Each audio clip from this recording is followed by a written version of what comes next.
Les guerres d'Ukraine et de Gaza sont-elles justes? Laudetur Jesus Christus, loué soit Jésus-Christ. Ceci pourrait être la chronique la plus courte jamais vue, puisqu'il s'agirait de répondre par oui ou non. Mais est-ce que ce serait vraiment utile?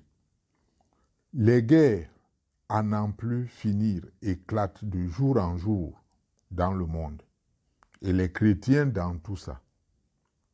L'interdiction de tuer fait partie des lois caractéristiques du code moral biblique.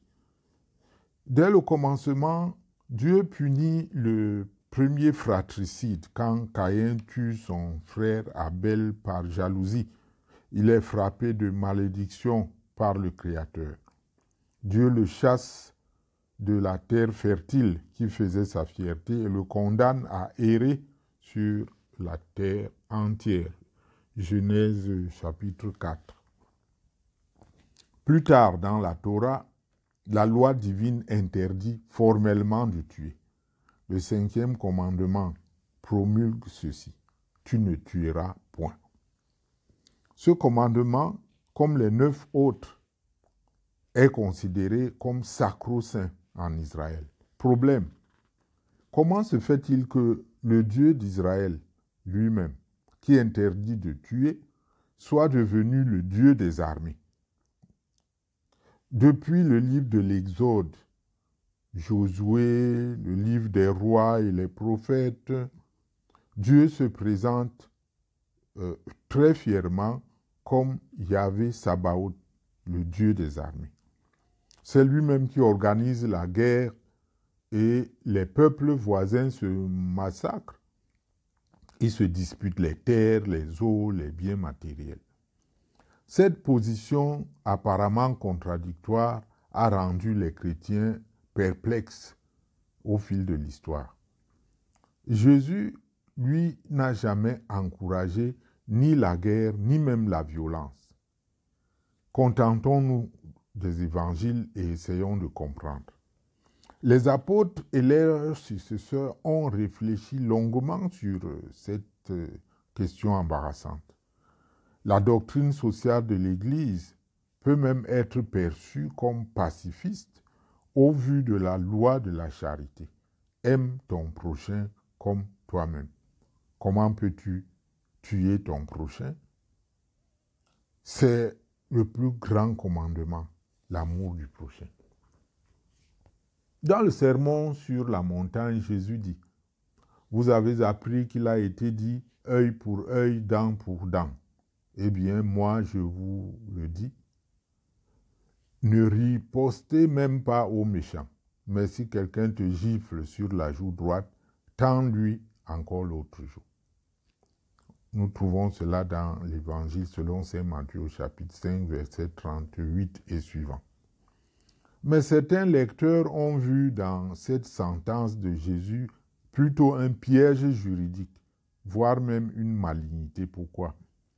En fait, la loi juive prévoyait que si quelqu'un te gifle avec la paume de la main, donc de sa main droite sur ta joue gauche, parce que vous êtes nécessairement ou le plus souvent face à face, si donc quelqu'un te gifle ainsi, si tu saisis les tribunaux et que tu gagnes le procès, il te dédommage. Les dommages et intérêts s'élèvent à environ 200 zouzims, c'est l'argent de ce temps-là, disons 200 000.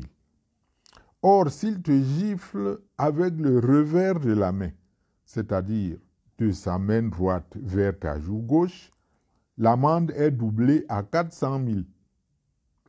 N'est-ce pas de la malignité?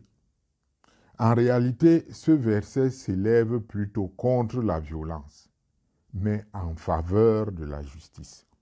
Apprenez à saisir la justice pour trancher vos problèmes et généralement, si vous avez raison, vous verrez que c'est plus rentable que de vouloir se faire justice soi-même. Mais l'histoire des hommes a enseigné à l'Église que la justice pour l'intérêt supérieur peut nécessiter la légitime défense, une défense rendue même obligatoire. Voici ce que saint Thomas dit dans sa Somme théologique. Je cite: « Si pour se défendre, on exerce une violence plus grande qu'il ne faut, ce sera illicite.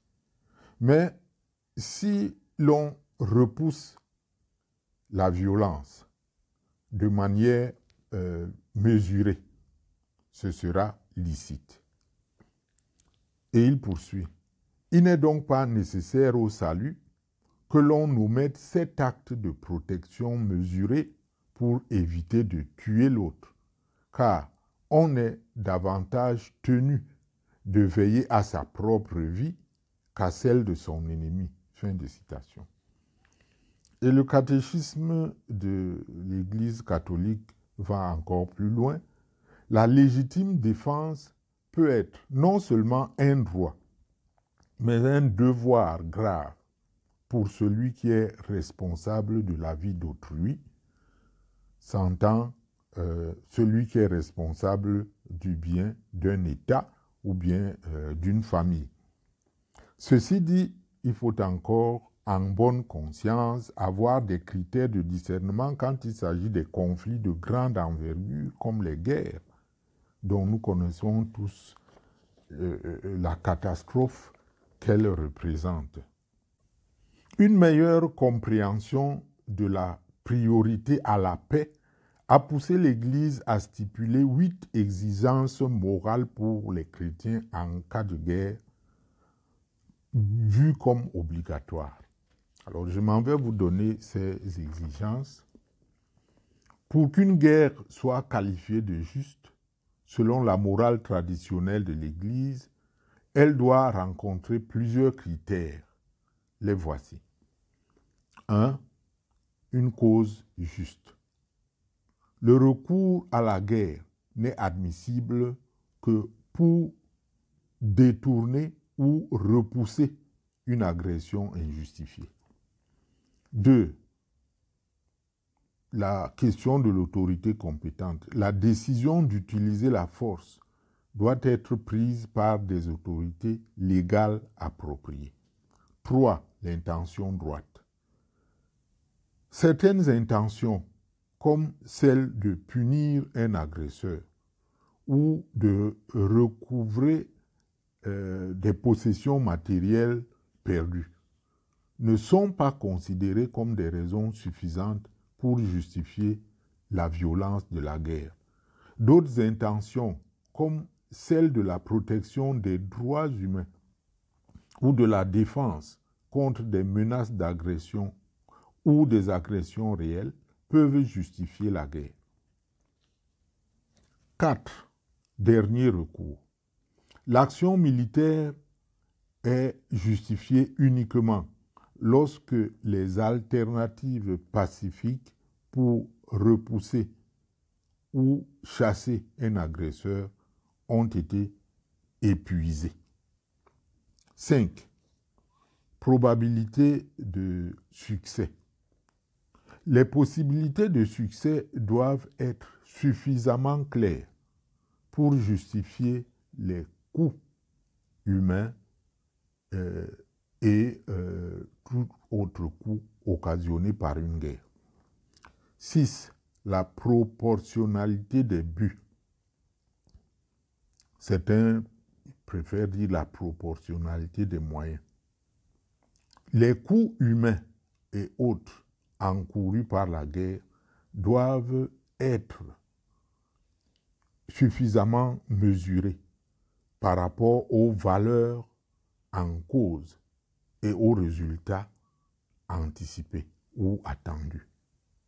7. La proportionnalité des moyens. Dans la conduite de la guerre, les moyens militaires utilisés doivent être proportionnés par rapport au mal que les autorités cherchent à combattre. On dit bien les autorités. Enfin, 8. Discrimination. Le principe d'immunité des non-combattants doit être absolument préservé.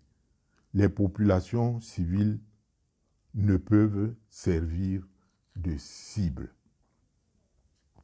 Ceci étant dit, rappelons-nous le titre de notre podcast. Est-ce que les guerres en Ukraine et sur la bande de Gaza sont justes?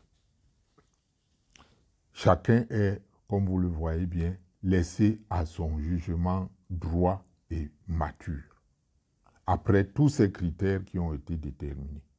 Car les chefs des nations, comme les chefs de famille, doivent être choisis parmi des personnes matures et sages, et non parmi les enfants. Le livre de l'Ecclésiastique ne dit-il pas en son chapitre 10, verset 16 et suivant, « Malheur à toi, pays dont le roi est un enfant et dont les princes mangent dès le matin. » Apprenez le discernement. Loué soit Jésus-Christ.